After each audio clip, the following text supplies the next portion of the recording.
నీటి బుడగ వంటిదనిసని, విసరి వెళ్ళి మరలా రాని గాలి వంటిదని.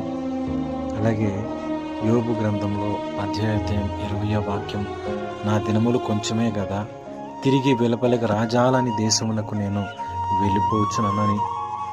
జీవితము ఏ పాటిదనిసంటే, ఇదిగో గడ్డిని పోలిన వారని, మనుషులు వారి అందమంతయు గడ్డి పువ్వు వలె ఉన్నదని, గడ్డి ఎండును దాని పువ్వులు రాలును అని దేవుని వాక్యం చెబుతుంది. దాని మీద గాలి వీచగా అది లేకపోవును, ఆ మీదట దాని చోటు కూడా అది ఎరగదు అనిసని అడవి పువ్వు గురించి కూడా చెప్పబడుతూ ఉంది.